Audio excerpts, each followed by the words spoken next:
তো আজকে আমাদের day 3 in Santiniketan.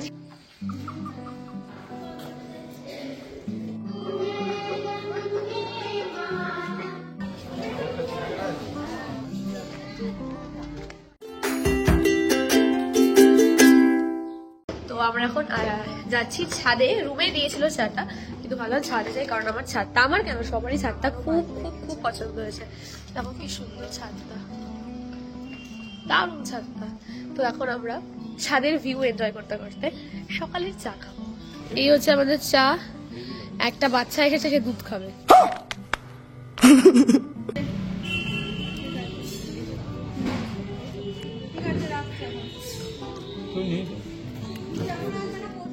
A few moments later. Station থেকে 20 মিনিট দূরত্বে আমরা ছিলাম হোটেল অনুপ্রেরণাতে, যেখানে ব্রেকফাস্ট থেকে শুরু করে ডিনার অবধি ভালো খাবারের ব্যবস্থা ছিল। এখানে সাইট সিনের জন্য তোমরা টোটো ব্যবস্থা পেয়ে যাবে। আমরা বেলা 12টা থেকে রাত 8টা অবধি ঘুরেছিলাম এবং টোটো ভাড়া নিয়েছে 1000 টাকা।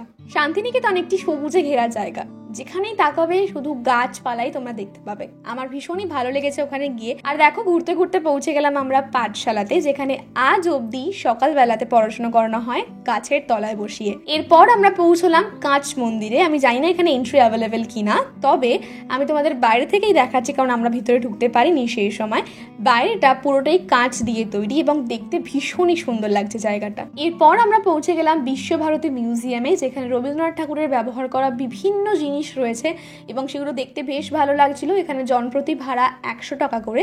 ভিতরে মোবাইল অ্যালাউ নেই, আমি কোনো ভিডিও করতে পারিনি এবং বাইরে যে ভিডিওগুলো করেছিলাম সেগুলো আমি বুঝতে পারছি না কোথায় হারিয়ে গেল, তাই তোমাদের সাথে কয়েকটা ছবি আমি শেয়ার করলাম। বিশ্বভারতী মিউজিয়াম দেখেই আমরা পৌঁছে গেলাম সৃজনী শিল্পগ্রামে, যেখানে 9টা মিউজিয়াম করা রয়েছে। আর এই মিউজিয়ামগুলো দেখো এরকম কুড়েঘর টাইপের ডিজাইন করা। তোমরা যে এখানে 9টা মিউজিয়াম দেখতে পাচ্ছ, এর মধ্যে রয়েছে আসাম, বিহার, ঝাড়খণ্ড, মণিপুর, উড়িষ্যা, সিকিম, ত্রিপুরা, ওয়েস্ট বেঙ্গল এবং আন্দামান নিকোবরের বিভিন্ন আর্কিটেকচারাল ফিচার্স এবং ট্র্যাডিশনাল জিনিসপত্র। দেখো, তোমাদেরকে আমি কয়েকটা দেখাচ্ছি যেগুলোর ট্রেডিশন এই বিভিন্ন স্টেটের, সেগুলোই এখানে প্রদর্শন করা রয়েছে।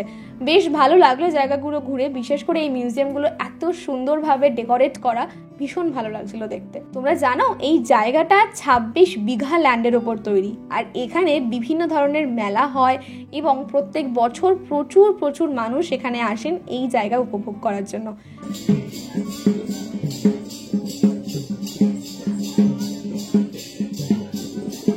কিছুটা এগিয়ে দেখলাম এখানে সোনাঝুরি হাটের মতোই একটা হাট রয়েছে এবং সেখানে আমি দরদাম করে যা বুঝতে পারলাম, আমার মনে হয় সোনাঝুরি হাটের থেকে এখানে একটু বেটার প্রাইসিং তোমরা পাবে। বার্গেন করার খুব বেশি প্রয়োজন তোমাদের পড়বে না। যেমনটা দেখতে পাচ্ছ, এখানে প্রচুর সুন্দর সুন্দর জিনিস পাওয়া যাচ্ছে। শান্তিনিকেতনে মূলত তোমরা হ্যান্ডমেড জিনিসই বেশি পাবে, যেমন ধরো কাঁথা স্টিচ থেকে শুরু করে হ্যান্ডমেড ব্যাগস, হ্যান্ডমেড জুয়েলারিজ, আরও প্রচুর প্রচুর জিনিস। এখানে আমি অনেক রকমের শার্ট দেখলাম যেগুলো কাঁথা স্টিচের ওপর বুনন করা, এবং আরও বিভিন্ন জিনিস যেটা তোমরা ওখানে না গেলে বুঝতে পারবে না। তবে প্রাইসিং যদি আমি বলি, বেশ সস্তা। মোটামুটি 100 টাকা থেকে তোমরা গিফটিং পারপাসে ভালো জিনিস এখানে পেয়ে যাবে, যেটা পেয়ে মানুষ ভীষণই পছন্দ করবে। যাই হোক, তো আমি এখন এই জায়গাটা পুরোটাই ঘুরে দেখবো যে কেমন রয়েছে এখানে জিনিসপত্রগুলো। যেহেতু আমি আগের দিনই সোনাঝুরি হাটে ভিজিট করেছিলাম, তাই আমি আরও ভালো বুঝতে পারছিলাম প্রাইসিংগুলো এখানে। তোমরা চাইলে এখান থেকেও শপিং করতে পারো। এরপর আমি চলে এসেছি একটা হ্যান্ডমেড জুয়েলারি দোকানের সামনে। তোমরা তো জানোই আমারও একটা ছোট্ট হ্যান্ডমেড জুয়েলারি ব্যবসা রয়েছে, তাই আমি একটু দেখছিলাম এখানে কিরকম কি ডিজাইনস পাওয়া যাচ্ছে। শপিং করতে প্রত্যেকটি মেয়েই ভীষণ পছন্দ করে, আমিও ঠিক তাই। কিনি বা না কিনি, জিনিসগুলো দেখতে কি ক্ষতি, তাই না বলো?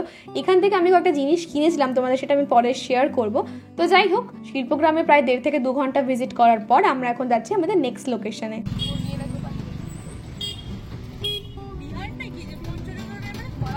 ও আছে তো, ও বিহার থেকে ট্রেন, ও চোরের ফোন চুরি করে নেবে।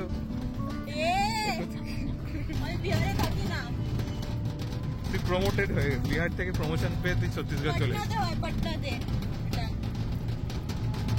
এরপর আমি পৌঁছে গেছিলাম সুরুল গ্রামে, সুরুল রাজবাড়িতে। জায়গাটা ফাঁকাই ছিল, মনে হয় না সেখানে এই মুহূর্তে কেউ থাকে। তবে দেখে যা বুঝতে পারলাম, এখানে হয়তো প্রত্যেক বছর দুর্গাপুজো হয়। এবং আমি গুগল থেকে যা জানতে পারলাম, 1750 সালে এই রাজবাড়িটা তৈরি করা হয়েছিল। আমি গুগল থেকে যা জানতে পারলাম, তেজস্বী লোক হ্যায় আমার পাস।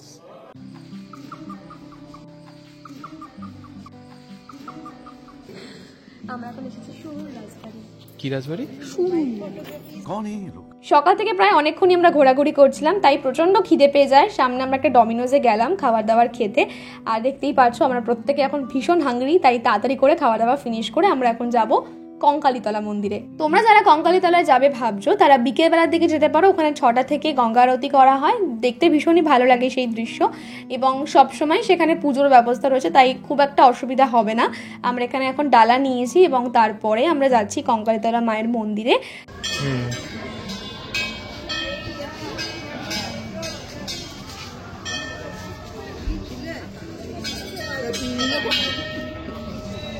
তোমরা কি জানো কঙ্কালীতলা সতীপীঠের অন্যতম একটি জায়গা, এবং এই মন্দিরের গায়ে বড় বড় করে লেখা ছিল কোথায় কোন পীঠ রয়েছে এবং সেখানে মায়ের কোন অংশ পড়েছিল। যাই হোক, আমরা এখানে মায়ের পুজো খুবই সুষ্ঠুভাবে দিলাম এবং তারপর আমরা গঙ্গা আরতির দিকে এখন যাচ্ছি।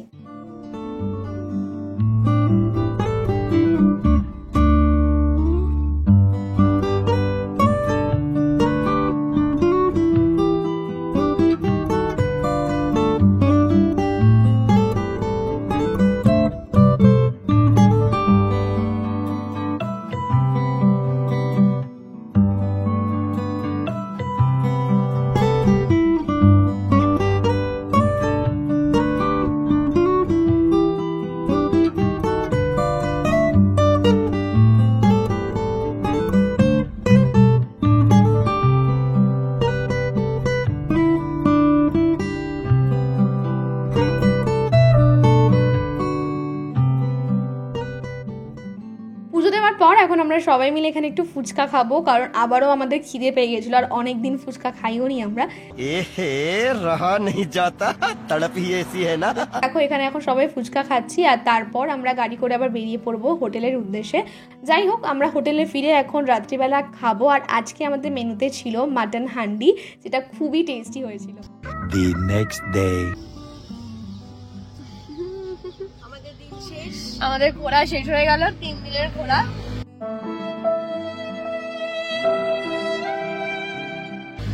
এবার আমরা ফিরছি বাড়ির দিকে। ট্রেন 1টার সময়, এখন আমরা বেরোতে পারি, লেট হয়ে যাচ্ছে, ওটা পাচ্ছি না। দেখা যাক কতক্ষণ আমি কতগুলো ব্যাগ হয়ে গেছে ওরা। দেখো 3 দিনের জার্নিতে এইটুকু এতগুলো ব্যাগ, জিনিস আমরা দূরে গেলে কি নেবো তাহলে ভাব। সংসার গোছাতে হবে। চলো স্টেশন অবধি পৌঁছে তারপর আবার কথা হচ্ছে। দেখতে দেখতে 4টে দিন যে কীভাবে কেটে গেল বুঝতেই পারলাম না। বন্ধুদের সঙ্গে আমার এটা ফার্স্ট ট্রিপ ছিল আর ভীষণ আমরা এনজয় করেছি। তো এখন আমি আবারও চলে এসেছি বোলপুর স্টেশনে। এখান থেকে আমাদের দুপুরবেলা 1:30 নাগাদ বোধহয় ট্রেন ছিল। আমরা দেখো এখন ট্রেনের সামনে চলে এসেছি, সবাই লোড করছি আমাদের ব্যাগপত্রগুলো। যাই হোক, খুব ভালো কেটেছে এই 4টে দিন। আশা করি এরপরেও আরও অনেক জায়গা আমরা একসাথে ঘুরতে যাবো, তোমাদের সাথে সবই শেয়ার করব। ট্রেন মোটামুটি 1-1.5 ঘন্টা লেট ছিল, তাই আবারও খিদে পেয়ে গেছে। খেতে খেতেই আমার পুরো ব্লগটা আজকে শেষ হয়ে গেল। Thank you so much for watching. দেখা হচ্ছে নেক্সট ভিডিওতে।